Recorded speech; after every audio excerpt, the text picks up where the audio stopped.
Have you ever noticed how music has this weird power to completely change your state in an instant? One moment, you're going through the motions, and then boom, a certain melody just catches you off guard, and suddenly you're feeling everything. It's like different songs hold different keys to unlock different parts of us. The right sound at the right moment can crack you open. It can give you chills or transport you to a memory so vivid you can almost smell it. I took my toddlers to the Santa Barbara Zoo last weekend. Solo parent trip with 2 and 4-year-old boys because apparently I enjoy chaos. Well, picture this. I am juggling snacks and water bottles and sunscreen while my 4-year-old announces that he needs to pee right now. And my 2-year-old decides the lion enclosure fence looks climbable. My neck was so tense I could barely turn my head. Parent mode in full survival swing. Well, then we passed this random older gentleman playing a wooden flute near the white-handed gibbon exhibit. Not part of the zoo, just some random street musician who set up shop and decided to spread a little joy. And something weird happened. The chaos just paused. Those simple notes cut through everything. The mental checklist, the constant vigilance, all of it. And not just for me, both of my boys. My breathing slowed down, my shoulders dropped. For maybe 30 seconds, I was just there, present, connected to something I hadn't even realized was missing. Moments like these aren't just feel-good moments. Your entire body, down to your cells, exists as vibrational patterns. New quantum biology research shows that we're basically walking symphonies, each system humming at its own frequency. Scientists have caught cells talking to each other through vibrations, not just chemicals. It's a whole language happening inside you right now. And when those frequencies sync up, you feel clear, balanced, healthy. But when they're scrambled, that's when the physical and emotional crap hits the fan. External sounds literally reprogram your internal rhythms. That's why a chaotic, noisy target run leaves you drained, while the right playlist can reorganize your scattered brain into something resembling sanity. Most of us have no clue this is even happening. We're unconsciously tuning or mistuning ourselves all day long through our environments and especially through what we listen to. We're walking around letting random frequencies dictate our internal state without even realizing we have a choice. Ancient cultures were onto this centuries ago. Those Tibetan singing bowls and Aboriginal didgeridoos, they weren't just cool sounds. They were precision tools for shifting consciousness and healing. They knew what modern science is just catching up to. Think about it. We're having profound experiences with sound all of the time. That song that makes you cry every time you hear it, the voice of someone you love that instantly relaxes you, the particular sound of waves that somehow resets your entire system. None of this is random. Your awareness itself acts like a frequency control knob. When you're scattered and reactive, your internal vibrations get messy. But when you're present and focused, they harmonize. And that's why 5 minutes of real listening can reset your entire nervous system faster than an hour of trying to calm down. And I've seen this in my kids too. When they are in full meltdown mode, trying to reason with them is useless. But putting on specific music, sometimes upbeat to match their energy before slowly bringing it down, or sometimes immediately soothing, can completely shift their state within minutes. Here's what happens when we ignore this vibrational dimension. We give up our power. We let whatever random frequencies are around us dictate our internal state. We miss using the most accessible tool for transformation that's literally vibrating all around us. The most powerful technology for well-being isn't in a new app. It's in becoming fluent in this vibrational language that's been playing through humanity since we first banged rocks together and called it music. So what if your playlist could actually be medicine? What if the sounds you surround yourself with daily were consciously chosen to support specific states of being? What if you could learn to use music not just for enjoyment, but as that precision tool for presence, connection, and aliveness? Today, our guests are Mort and Sara Sherman. They're a father-daughter duo, which gets me a little jelly, honestly, but they're also the authors of Resonant Minds, the transformative power of music, one note at a time. Sara is a classical pianist, and no, I will never be mature enough to say that without a slight chuckle, and founder of Mozart for Munchkins, while Mort brings decades of experience in education and mindfulness practice, and together they've created a practical approach for using music as a tool for transformation. In this episode, you will learn how to create your own frequency medicine for different emotional states, practical techniques for using music to strengthen neural pathways for focus, creativity, and emotional regulation, and how to use the science of entrainment to create deeper connections with others through shared musical experiences. Before we go deep today, I want to give you a little gift, and I want to give it to you every single day. It's called the Morning Mind Love. I know how life can be. You're all fired up after an inspiring episode, and then a new day or a new challenge comes at you, and it's just hard to keep up that energy. Well, the Morning Mind Love is kind of like an oracle from your higher self to help you start each day with a positive focus. Plus, when you sign up, you get 2 free gifts, a 30-minute binaural meditation and 30 days of journaling prompts to help you remember who you truly are. And it's all completely free. So join over 9,000 people and go to mindlove.com to sign up, or text the word morning to 33777. When you study Shakespeare, we study the words, and for so many people, it's difficult. The language is to break through the barriers, but his writing is full of music. Or in science, when we look at science and the idea of groove and the neuroscience of music and how it affects us as people, why not bring music into the science classroom? Or when you go beyond that into church, we know that church and spirituality go hand in hand. And so there's that opportunity over there. And, we can go on and on about the opportunities and what we've done with music. In fact, some ways counteracts the possibilities of music as being an integral part of our lives. Turn up your frequency with Mind Love.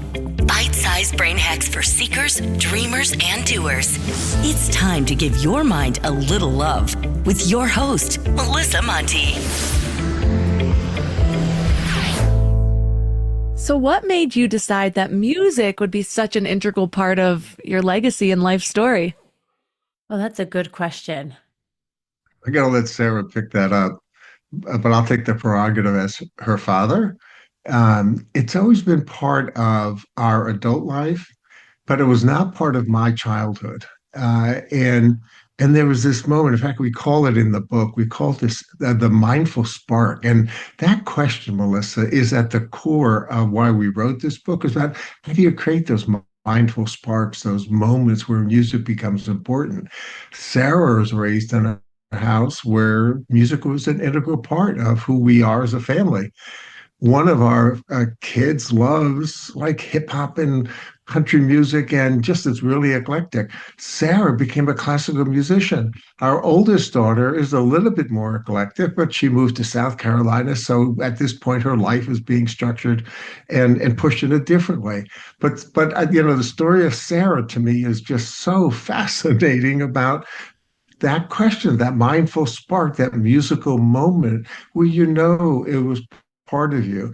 And Sara, I want to prompt you, the research that she's done, that there's this huge majority of people in the country and in the world who use music. And so we want to get to how do you create music, how do you use music as a lever for mindful action. But Sara, like music in your life, go ahead, take it away. So, it's such a good question, Melissa. Some of my earliest memories are falling asleep to a pink transistor radio, which dates me a little bit. But I remember falling asleep to classical music and watching the red what are they called? LED lights flop through and change. And so it was always something I loved, but I don't know if I necessarily knew what that meant until I was much older. My sister was taking piano lessons. I have two sisters. My middle sister is only 20 months older than I am. So, of course, I had to do everything she did. And after all her piano lessons, I used to go into the room where she had her lessons and play whatever she was learning during her lesson. But I would play it with my nose. I would play it with my toes. I would, try with my elbows. And it really pissed her off because it just came easily to me.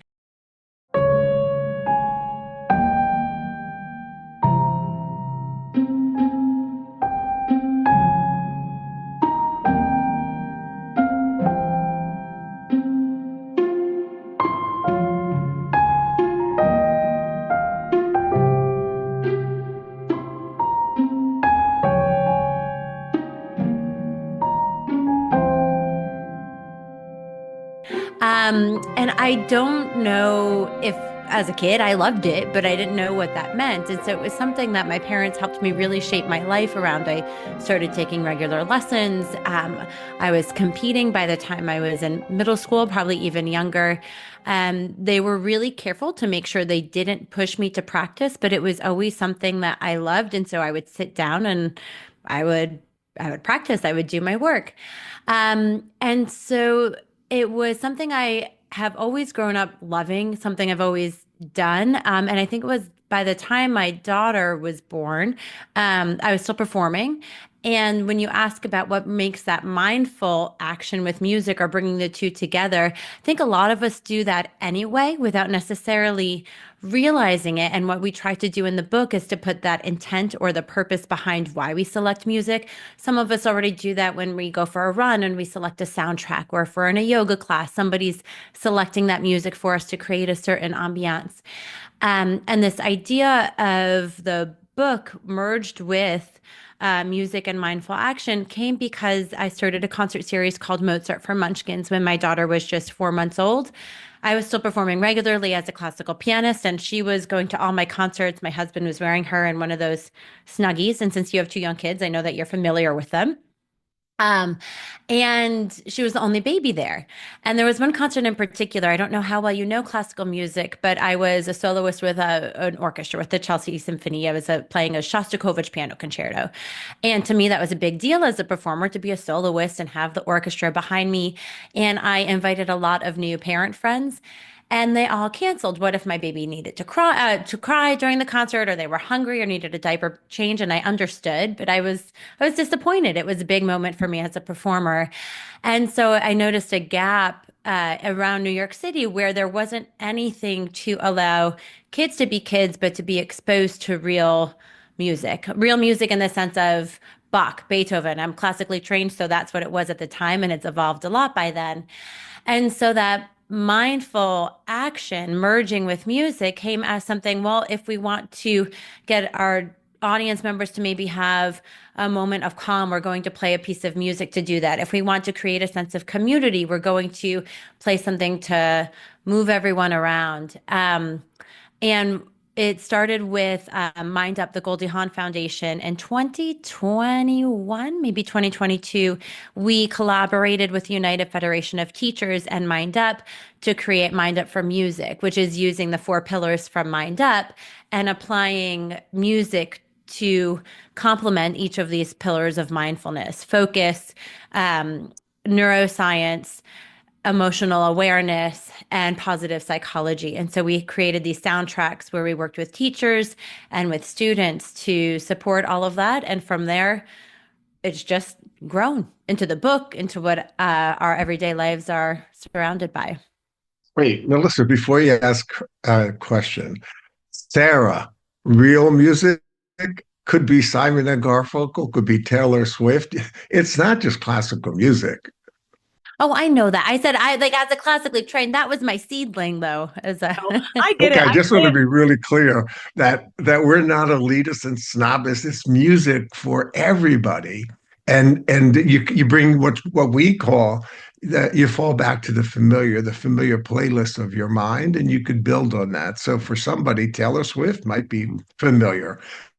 For somebody else, it could be Bach. For me, I grew up up with Simon and Garfunkel, and my wife loves Carol King. So wherever that familiar is the point of the book. Is that you used to use that as the lever, as the spark for improving your life and those around you. Music is really important to me too. I was in choirs for a long time, but I also started playing the piano. I started with the flute, hated it, started playing the piano. At this point, I believed I was the kid who quit things because I did. I did gymnastics and dance, and I did it for like a year, and I'm like, who can wear these leotards? Moving on. And so I was just always quitting things. But then I found piano, and it was the first thing that I stuck to. And I ended up doing some program called Certificate of Merit and getting some scholarships, and so I'm a little elitist, but when I say elitist, I'm thinking millennial music is so much better than today's music. Like, bring back Ludacris and Love that. Nirvana. I don't know. Like, I can't get into whatever's trending on TikTok these days, but I also was the generation of Napster, where I was like sitting there waiting for multiple people to seed a song so I could get it. And it would sometimes take 11 hours because it was unknown. And I was creating all these playlists. So I love that.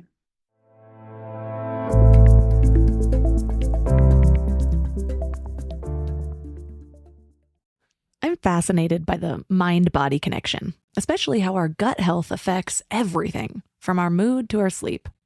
After years of trying a bunch of different approaches, I realized something really important. What works for one person might be completely wrong for another. And that's what makes Zoe so different from other nutrition companies. They've created the most scientifically advanced at-home gut test and build the world's largest microbiome database. So when they analyze your results, they're not just giving you generic advice. They're giving you insights specifically for your body that other companies just don't have the science to provide. Think about it. How many times have you tried a healthy diet that just didn't work for you? Or felt really confused by conflicting nutrition advice? Zoe cuts through all of that with hard science. Their approach is so effective that in their randomized controlled trial, participants were 4 times more likely to report better sleep and more energy. But what I appreciate the most is that they're fighting against all of the misleading nutrition information out there. When big food companies are paying influencers to promote ultra-processed foods as healthy, we need science, and I mean real science, not paid for science, more than ever. Go to Zoe.com and find out what Zoe membership could do for you. And because you listen to Mind Love, you can use the exclusive code MINDLOVE10 to get 10% off membership. As a Zoe member, you'll get an at-home test kit and personalized nutrition program to help you make smarter food choices that support your gut. That's ZOE.com. Use code MINDLOVE10 at checkout. Trust your gut, trust Zoe. When it comes to grocery shopping and meal planning, I have this problem with consistency. Some weeks I'm super motivated to plan healthy meals, and other weeks it's just overwhelming. Do you know what I mean? But that all changed thanks to Hungry Root. It's the easiest way to eat healthy, and it's actually consistent. What's amazing about Hungry Root is how flexible it is. They're like a personal shopper and nutritionist rolled into one. They recommend healthy groceries and meals tailored to your tastes and health goals. But I love how their recipes are actually fast, 15 minutes or less, not chef 15 minutes, where you somehow need to chop 10 vegetables in 30 seconds. Real life 15 minutes. And that's a game changer for those weeks when I just can't deal with complex cooking. The variety keeps things interesting too. With over 15,000 recipes each week, I'm never bored. And they have everything from main meals to healthy snacks, smoothies, and even ready-to-eat options for those extra busy days. But what I appreciate most is the quality. No high fructose corn syrup, artificial sweeteners, or preservatives in any of their food. Just real ingredients that make you feel good. You're going to love Hungry Root as much as I do. Take advantage of this exclusive offer. For a limited time, get 40% off your first box plus a free item in every box for life. Go to hungryroot.com/mindlove and use code MINDLOVE. That's hungryroot.com/mindlove, code MINDLOVE, to get 40% off your first box and a free item of your choice for life. hungryroot.com/mindlove, code MINDLOVE. So, Melissa, I got to tell you a story that just happened the other day. My wife and I try to talk to our grandson and to our daughter when they drive to school together in the morning. And we were doing a podcast last week, and I was saying, so like, what music, Ethan, do you listen to? And he said, well, listen, let's be really clear. It's not classical, even though you guys love classical, and it's not country, even though my dad loves country, and it's not the 80s and 90s, even though my mom loves that. He said, I listen to indie music. And it's again, it's not when you my wife and I said, "What is indie music?" So we had to go online and look up indie, and then we spent the morning listening to it because it was important to our grandson Ethan. Just as Sarah would listen to, like drives me crazy what our grandchildren, what her children listen to, and she could tell you some of the language they use as they ask for the music. But Melissa, that question about, that you're a millennial, and that makes difference for you. But we want you and others to open your minds and listen to the music and listen to what the kids are saying or what your neighbors are saying and learn and grow and respect because it's important to them. For sure. My 4-year-old's first favorite song when he was 2, for some reason, I actually was like humming this song in my head, and then he started singing Karma Chameleon. And I was like, are you really saying that? Because it's this like 2-year-old accent, Karma Chameleon. And I'm like, he is saying Karma Chameleon. And then he started to sing it, and we had to play it all the time. His next favorite song was Wrecking Ball for some reason. I don't even know how he got exposed to it, but then all of a sudden I was listening to Miley Cyrus over and over again. But then we went through a phase of, it was a lot of blippy songs, which are great. And I remember thinking, before I had kids, when I was pregnant with my first, I thought, I'm not going to be the person who just listens to toddler songs all the time. I want to expose them to real music, But then I saw the joy on their faces, so I let it be. But just a couple weeks ago, I said to my husband, I was like, nope, I'm bringing back good songs. I want them to have this because I remember being jealous of when I was a teenager of my friends who really grew up listening with their dad, listening to classic rock. And I could just tell they had some appreciation that I didn't yet, which is why I went so deep in the Napster world, illegally downloading all the songs. And so I'm curious though. Nobody else did that, Melissa. You're the only one I've ever heard of did that. Only one. I know. I got real into it though. That's all I was doing after school. And so what is, like, when you're thinking about why this is so important to really develop this appreciation of music, bring it into our lives and experience it in maybe a deeper way than we're used to just listening to it in the background, what is the benefit of that? So this idea, and that we talk about a lot in the book, that I find really important is the idea of active listening versus purposeful passive listening. So both are really important. When we are active listening, think about when you're listening to somebody talk and you need to retain that information to have a dialogue. And we can select musical pieces and have an activity or some type of mindful action to go along with that piece, whether it's listening purposefully in a group setting when we do workshops and saying, hey, let's listen to the lyrics and see if you can extract something from it. Or there's a piece I like called The Raindrop Prelude by Chopin. And to say, hey, can you hear that raindrop? Can you actively try to find what sound is that raindrop? And so in doing something that is a guided activity with a piece of music, a prescripted guided activity, we're helping to create focus and attentive listening, which then helps in dialogue. It helps our cognitive functions. It helps even our executive functions. On the flip side, when we talk about purposeful passive listening, that's the music that you have on the background. And the average American listens to 3 hours of music a day. Younger generations are up to 4 hours, and that's a staggering amount. But how much of that is background noise, background music that's not listened to with intent, and how much of that is, hey, I need to change my mood. I'm going to put on a piece of music to help with that. And when we purposefully passively listen to a piece of music, that's a mouthful. We activate something called our default mode network. And that is really important because that is where we are creative. That's where we solve problems. That's where our mind is at rest, but it's where we have all these connections happening.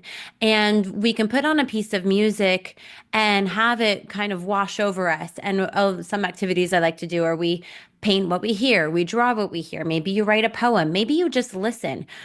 and have it kind of wash over you. And that's when we talked about musical selections earlier. It could be classical, it could be Taylor Swift, it could be Sigur Rós, it could be indie music or ludicrous, really whatever resonates with you. And the whole point is that my music isn't everyone's music, but we can choose musical selections to help activate these different parts of our mind. And the more that we learn how to activate these parts of our mind to help us focus or to help us become creative, the more natural it comes to us. And we know how to then, hey, I'm really stuck on this. I need to just take a moment and reground myself. And I'm going to put on a piece of music and see if it helps my mind calm down. So maybe I can come up with a solution. Or, hey, I'm having a hard time focusing. Maybe I'm going to put on this piece of music. And I've worked to create this positive habit with this piece of music so that I can actively listen and focus on what I need to do or the task at hand. Your question is really, I think, at the essence of our work. So I just want to build on your really important, insightful question and what Sara said. This is not a book about music appreciation.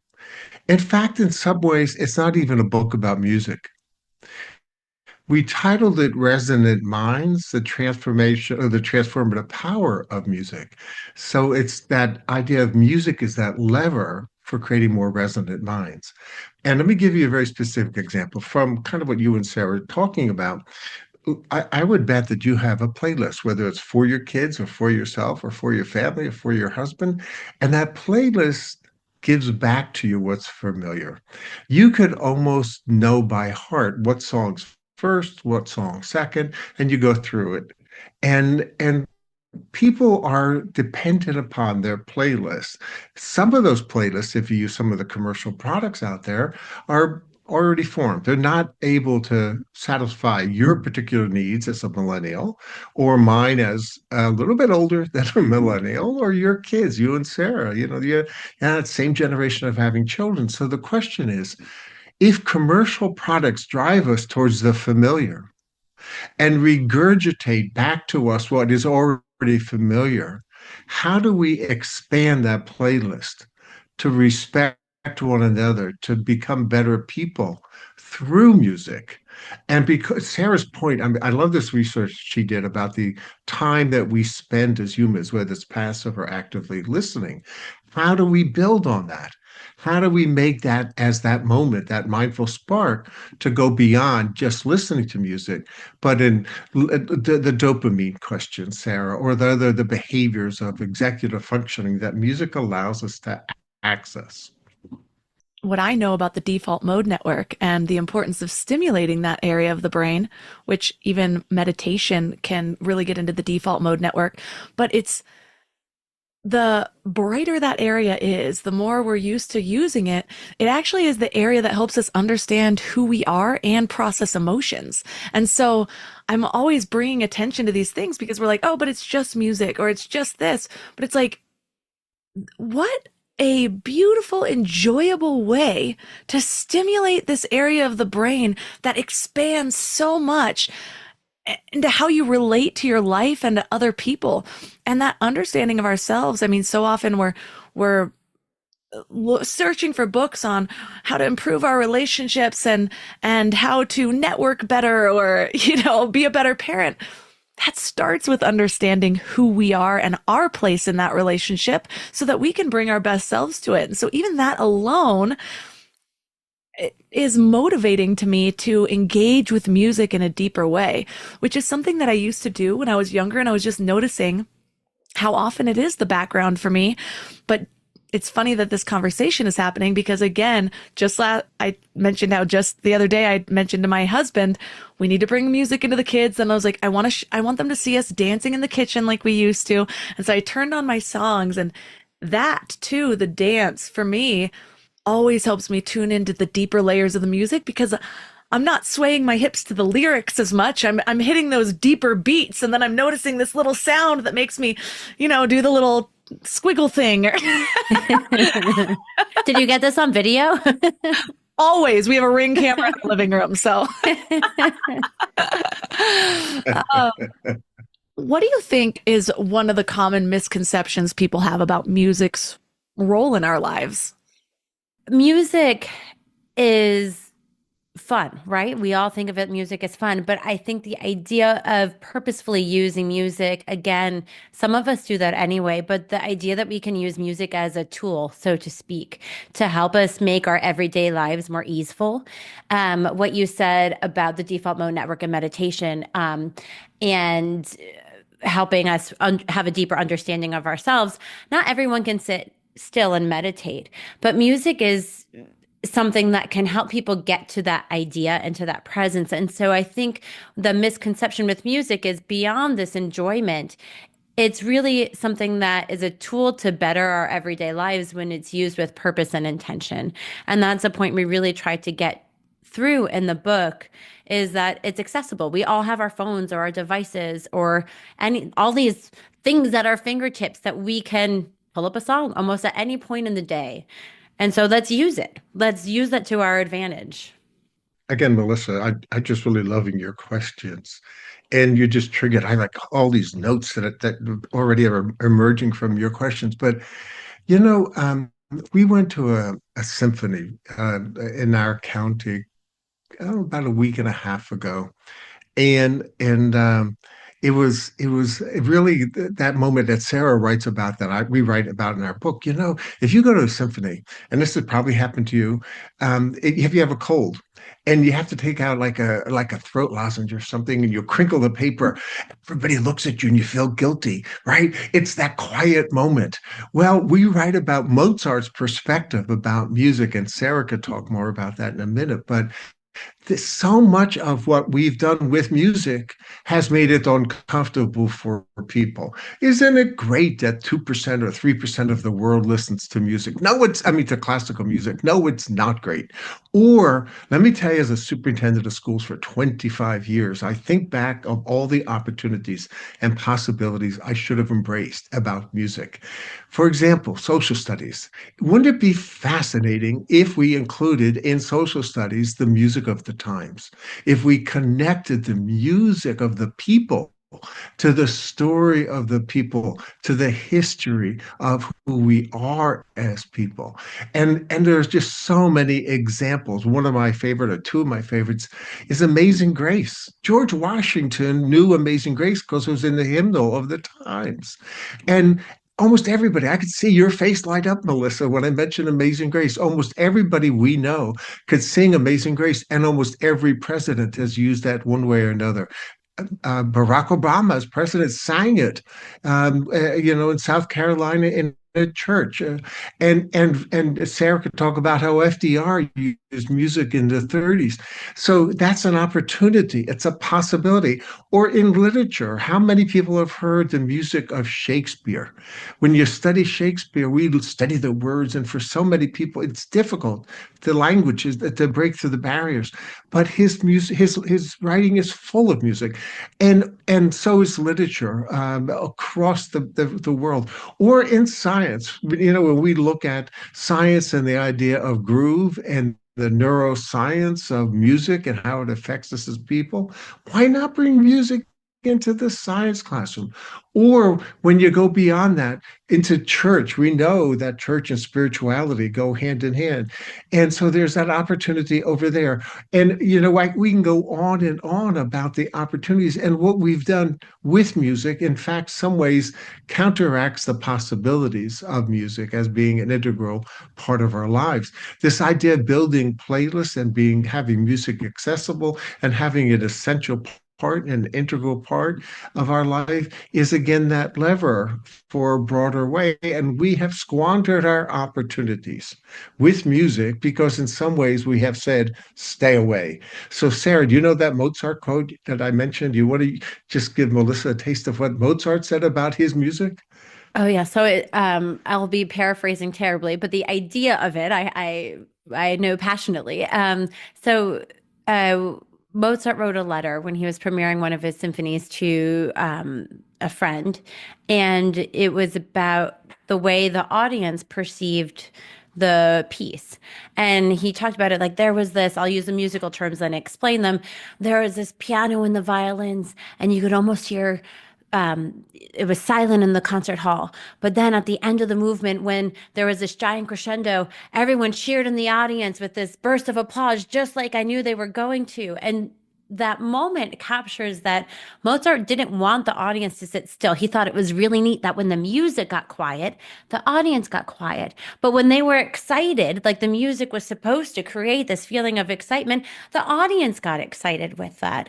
And so, how amazing that, this is how many hundreds of years, almost 300 years ago, and 250, give or take, that we have a classical composer that almost everyone knows, Mozart, who wanted to have this type of reaction to the audience. And I think that's beautiful. And I'm not saying that every single concert hall today has to have people cheering at the crescendos and decrescendos when it gets loud and soft, but the freedom to really feel the music and interact and to experience it, then feel like that the idea of I have to sit quietly with my hands folded and be in my best behavior. Like with your kids, would you feel comfortable taking them to a classical music concert? It's You're feral. No. Yeah. Well, you can bring them to a Mozart for Munchkin's concert But anytime. you should. I know. No, I want to. I'm getting really inspired. And I'm reminded of, there's two moments that I think about a lot when I am either overstimulated or all of a sudden I feel my mind judging like that's not supposed to happen. There's two moments. One is I was doing ayahuasca once, and the woman actually said, people might be making sounds, and if you're getting annoyed, use that as your work.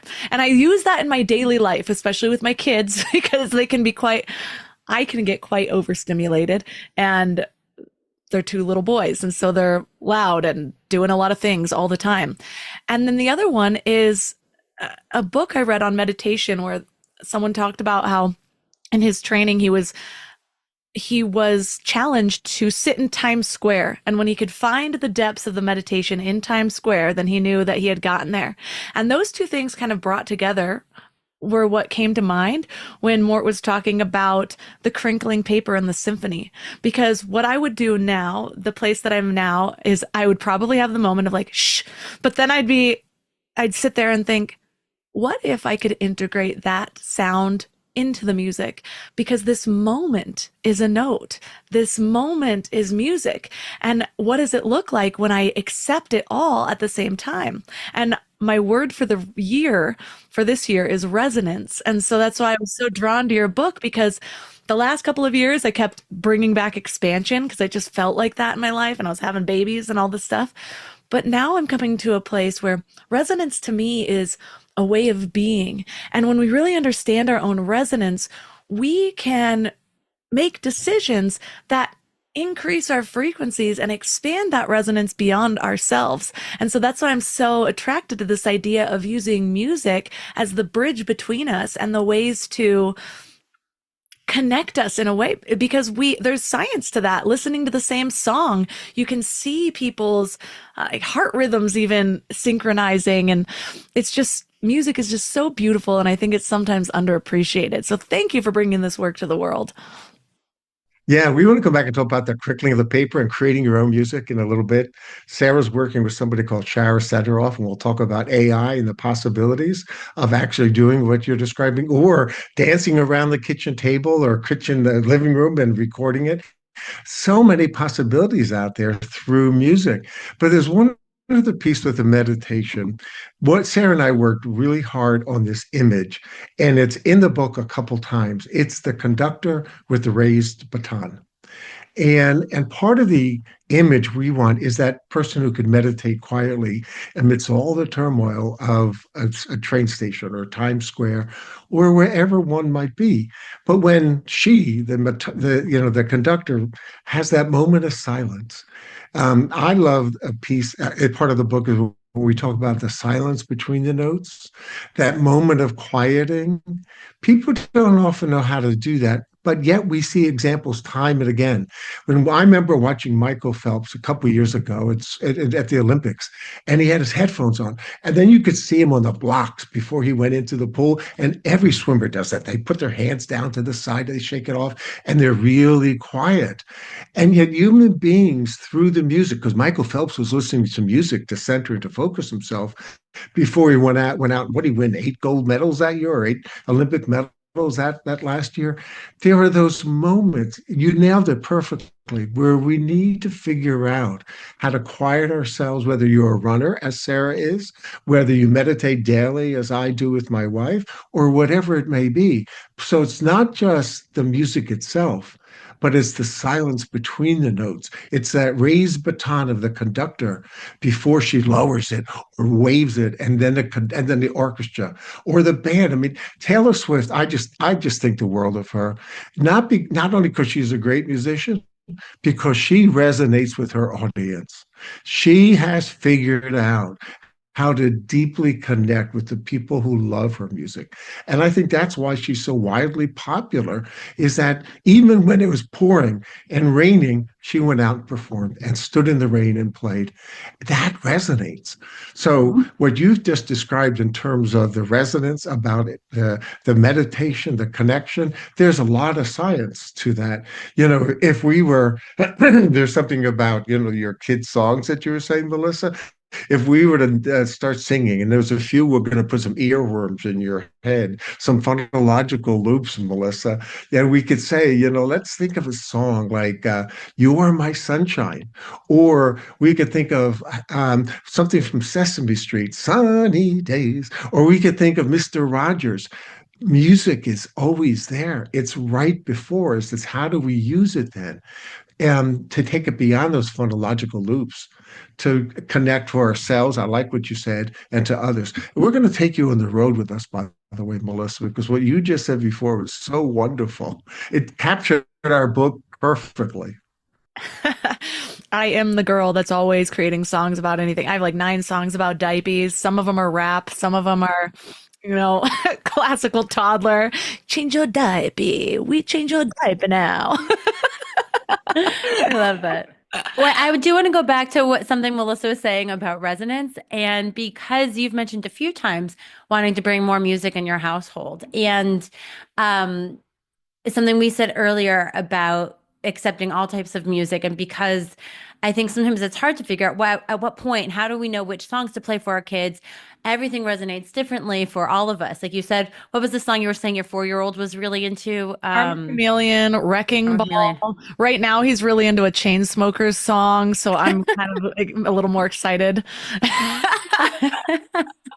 So what we do, and what you mentioned habits also, and we haven't touched on that yet. And there's this whole cycle on how we can utilize music to create these positive habits. But before we even get to that, it's how do we open our ears to accept each other's music, or to at least see what resonates with your 4-year-old. I have a 6 and an 8-year-old. So what resonates with them? For my daughter, some days it's Party in the USA. My son really likes Blinding Lights and the Flaming Lips. Sometimes he really likes fart songs.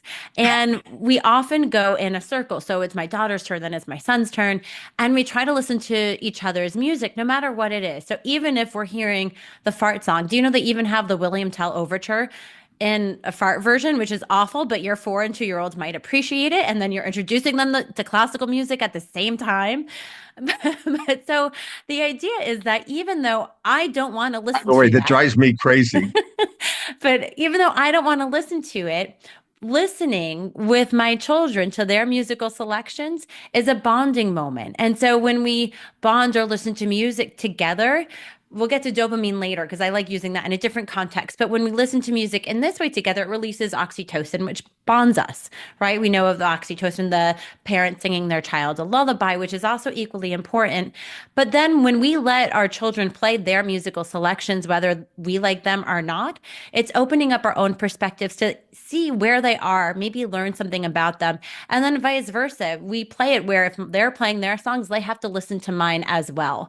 And I'm not expecting them to want to play my songs when I'm not around, if I'm in another room or something, but that they recognize the type of music that's important to me in that moment. My daughter now knows, we'll go back to Taylor Swift. If I'm in a bad mood, she'll say, play Shake It Off, and we'll dance it out together because she knows that boosts my mood. And so you can create these positive habits as a family to support each other, not just ourselves. And I think there's something really beautiful about the way you can use music as a connection in family. I'm so glad you're saying this right now because I just realized I clicked into doing something right recently. as I mentioned, because that was the thing. I was like, I have been listening to your music because it makes you so happy, but it's important for you to listen to my music, and not just so you appreciate my music, but so you get used to appreciating other people's music. And so I wanted them to be exposed to that, but also I'm always singing around the house. I love to sing. And one time, and my kids have loved it, but then now they're getting to an age. And one time my toddler, or my 4-year-old, before he was 4, was like, Mom, stop singing. And I was like, you never tell someone to stop singing. Singing is a gift to the world. And I have a wound from when I was little. I loved singing when I was little. I wasn't very good at it. I think my mom was getting annoyed. And when I was like 3, I was like, can I be a famous singer when I grow up? She's like, I think you need some work. And from that time on, and she's the most loving mom. Like, she's still appalled that she said this and that I remember it, but she said she was probably having a moment. Anyways, it took a really long time, and I've healed singing out loud with my husband, because I would like do it quietly, and he's like, you have a good voice. Let's bring this out. And so now I just kind of belt it out.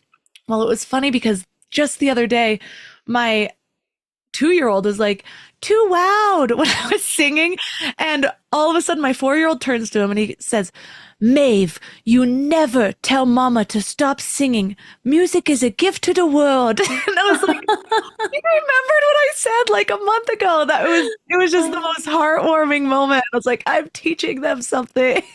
Oh, that's so beautiful. Sara, did you hear the accent that Melissa just used? It sounds like when you talk about Marlo. Yeah, I think I think the two of you could talk about 4 and 5. Oh, the baby accent. I love it so much.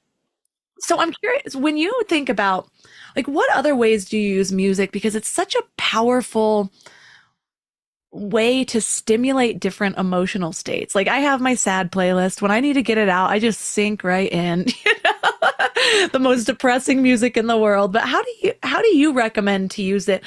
Do you use it to consciously shift states, or? Yeah. Before we answer that, you just raised a question about parenting. And, we've all been good or bad parents. We do the best we can. But one of the best parenting books I ever read is Joy Luck Club by Amy Tan. There's a section in there, and this was written a while ago. Amy Tan has a brand new book out, which is wonderful, about birds in the backyard. But Amy Tan wrote about when she was a kid, she was very talented in chess and was on the path to getting a number of chess championships. And her mom made her practice, sit down and practice. And one day she was so angry at her mom. Her mom was like a tiger mom, practice chess, practice chess. That Amy Tan writes about knocking over the chessboard and falling out of love with chess. And Sara talked about before, as parents, we didn't say, sit down and practice, Sara. In our heads, we wanted to. And Sara's mom and I even talk about it to this point. How hard do you push? What do you say? And I think what you raised before in telling your story is the question of motivation and parenting. And how do you find that balance? And can music be used in a very different way than rather than saying you don't have a voice? Nobody is tone deaf. Nobody out there doesn't like music, right? It just doesn't happen. We have all these bad pejorative terms about it. Your story is very revealing, and I think we should come back and do a whole other episode on parenting through music. But you really hit something that's been important to Sara about. I don't want to speak for, yeah, I can, I'm your dad. But this whole question of how Mozart for Munchkins was created. It's about opening up music as families, as parenting, and touching the soul and the heart through music. So I loved your story, and I ignored your question because I wanted to go back and just tell you, go back and read Amy Tan and the Joy Luck Club, just that one portion, and you'll say, I got it. I understand.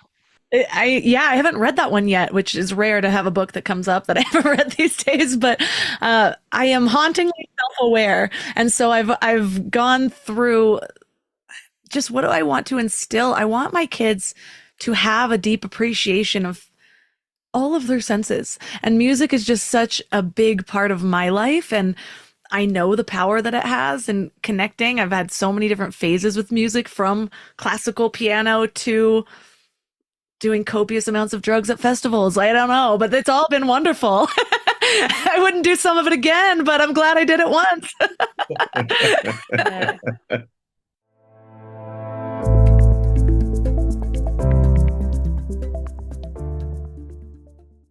Have you ever thought about the true cost of a bad hire? It's not just the financial hit. It's the energy drain, the team disruption, and the time that you'll never get back. When it comes to hiring, Indeed is all you need. What makes Indeed different is how they've reimagined the entire hiring process. Their sponsored jobs feature isn't just about visibility. It's about precision. Your job post actually reaches the specific people with the skills you're looking for, not just anyone searching for work.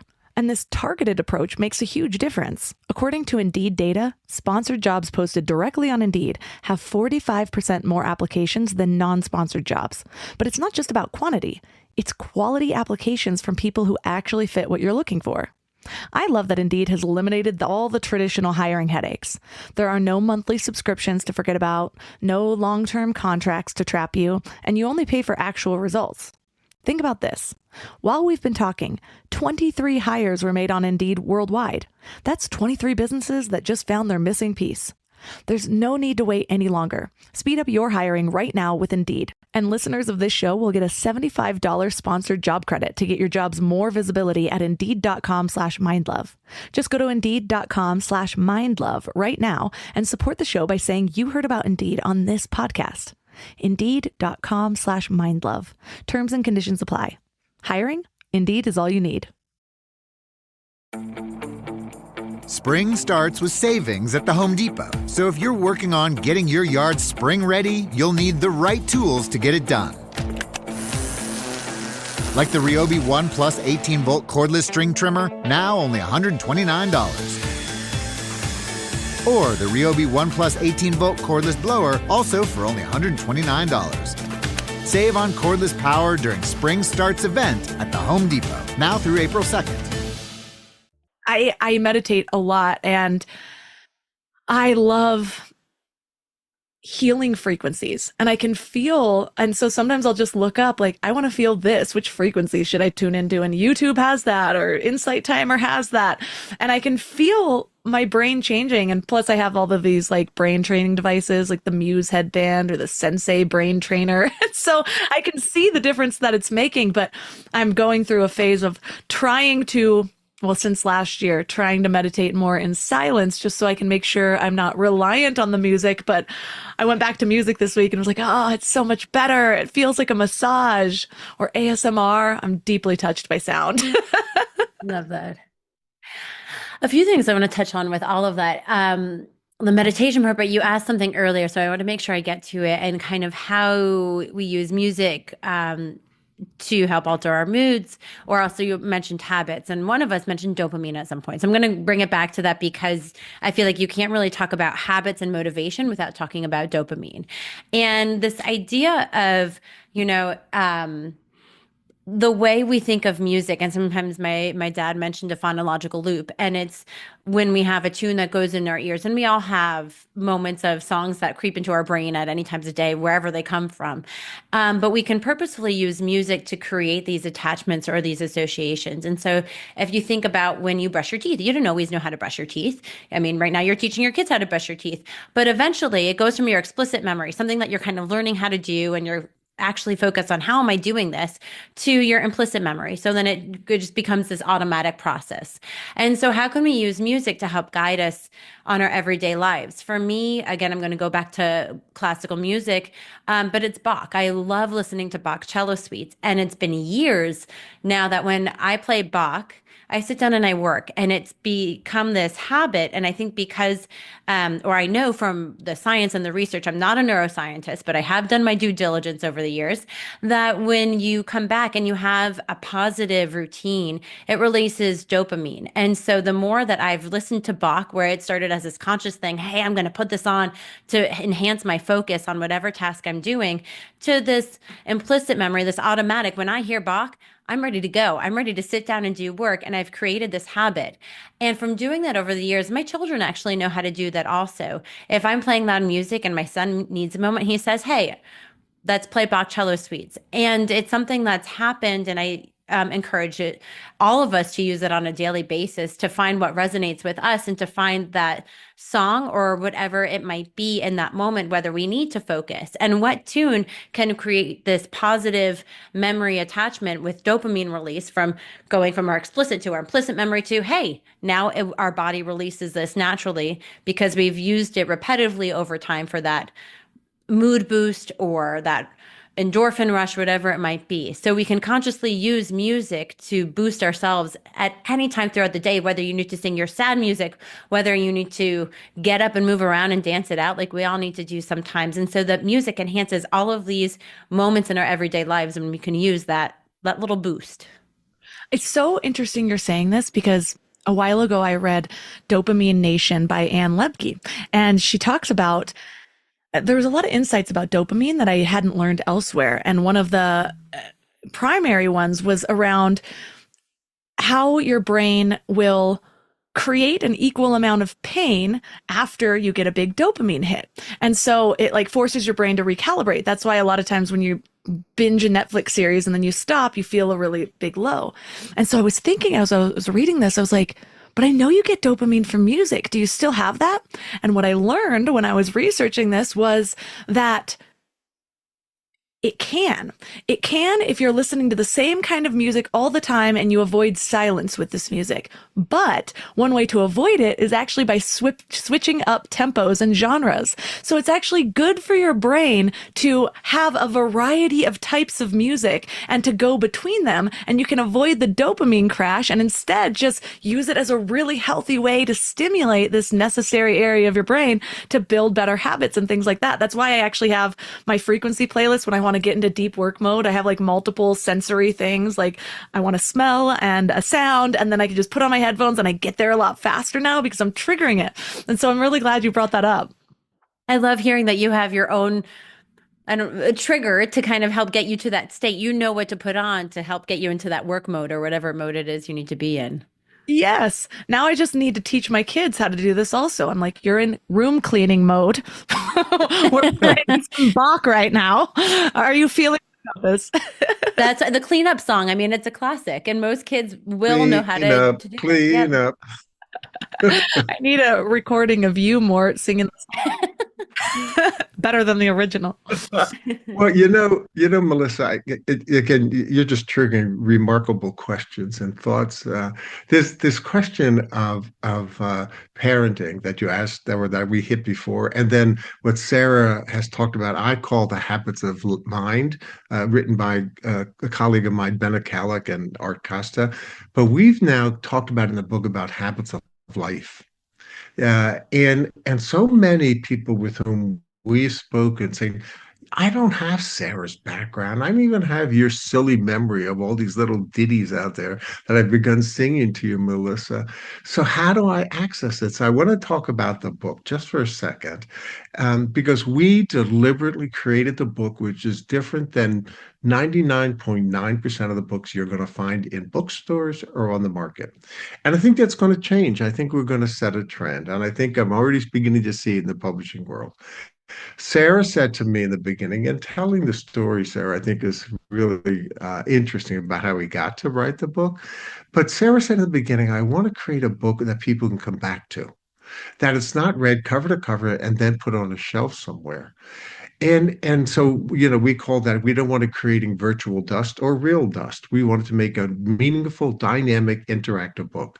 So here's what one of my assistants said when I was working at ASA, the School Superintendents Association. She said, I don't know all these like nursery rhymes that my wife knows that sang to Sara and her sisters. I would love to have a resource where I could just go and hear what other people are playing, what children are listening to, so I could have it as a resource. So in our book, for every single song we've mentioned today and 100 others, there's a QR code. And it could take you to that song. Just open the page of the book, take your phone, and you could listen to that song while you're reading the book. And then we're also creating this website because we want it to be a resource for the world, that if you, Melissa, go in say, you know what? Here's what I do when I'm listening or trying to get to that position. Here's the 10 songs I listen to or the sounds I listen to. Let me just share it with you. And we'll put it on our website.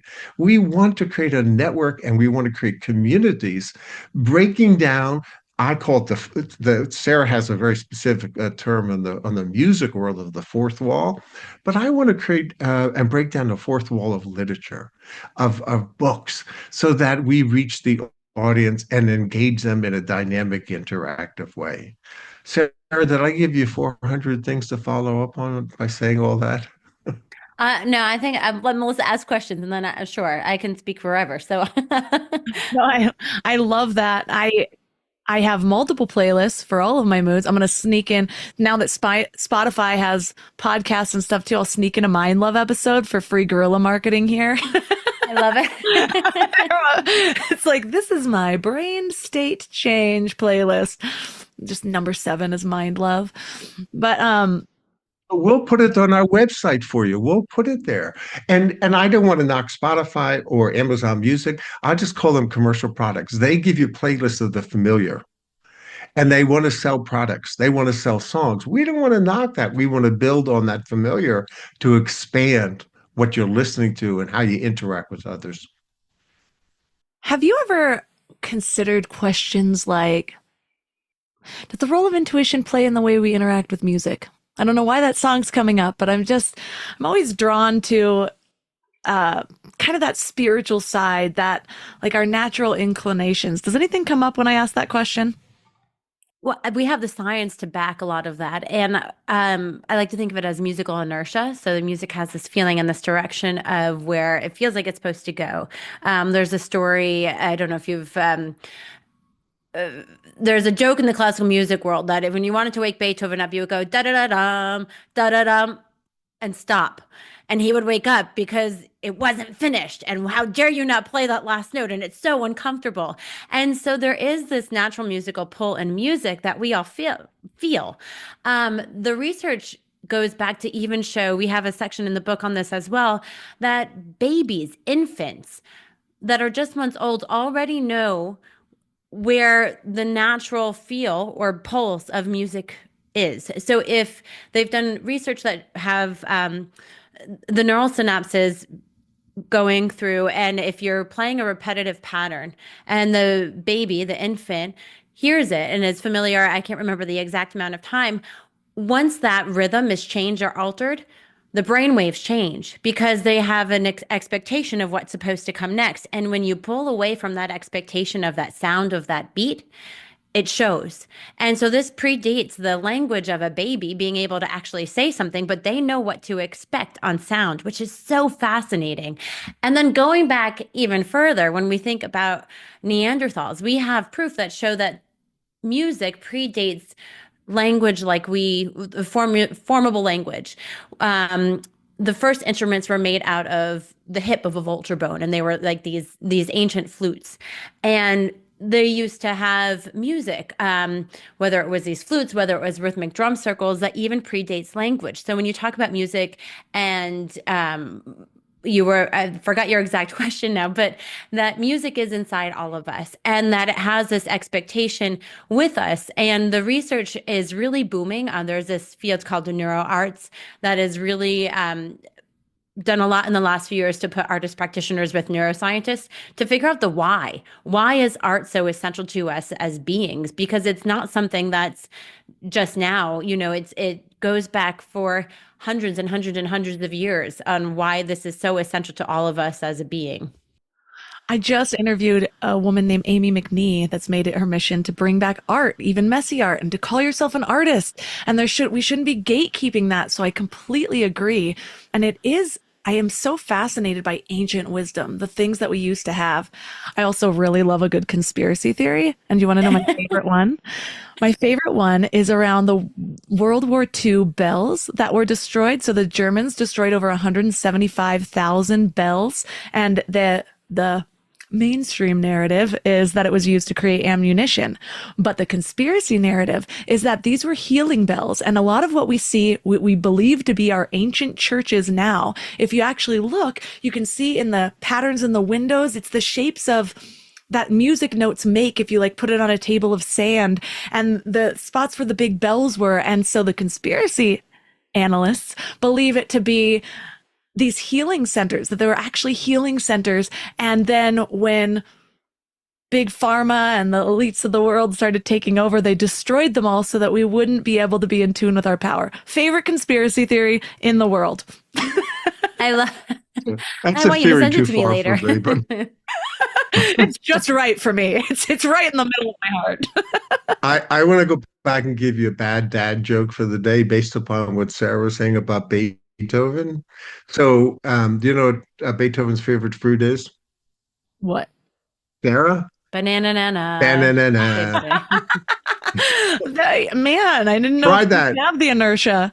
You know what song has the inertia for me? Dun, dun, dun, dun, dun. It's the Juvenile Back That Ass Up. I can't not listen to the whole song if I hear that first beat drop. You know what I mean?